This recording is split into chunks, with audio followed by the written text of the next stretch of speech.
বিসমিল্লাহির রহমানির রহিম।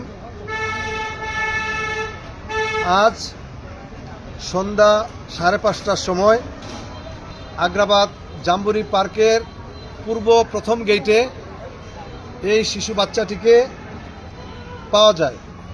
শিশু বাচ্চাটির সাথে কেউ ছিল না। আগ্রাবাদ জাম্বুরি পার্কে গেট সিকিউরিটি ভাই, আপনার কি নাম? আব্দুল মালিক। আব্দুল মালিক ভাই, আপনি কয়টার সময় বাচ্চাটিকে পাইছেন?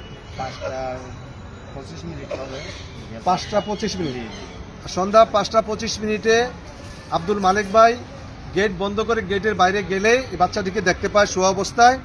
তার গায়ে একটি চাদর, সুন্দর কাঁথা, সুন্দর জামা আছে। তখন থেকে এখন পর্যন্ত বাচ্চাটি ঘুমন্ত অবস্থায় আছে। আমি জানি না তার পিতামাতা কোথায়, কে বা কাহারা।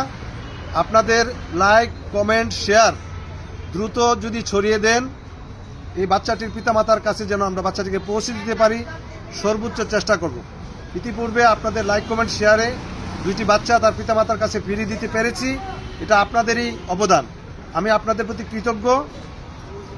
মেহরবানিপূর্বক আজকের এই লাইভটি যত দ্রুত সম্ভব, আজকের এই ভিডিওটি যত দ্রুত সম্ভব একটু ছড়িয়ে দিন, লাইক করেন, কমেন্ট করেন, যেন এই বাচ্চাটিকে তার পিতামাতার কাছে ফিরিয়ে দেওয়া যায়। বাচ্চাটির বয়স অনুমান 3 মাস হবে সর্বোচ্চ। বাচ্চাটি এখন পর্যন্ত ঘুমাচ্ছে এবং নিঃশ্বাস নিচ্ছে।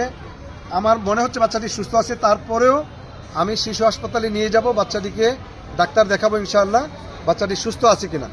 আপনাদের সকলকে ধন্যবাদ। আসসালামু আলাইকুম।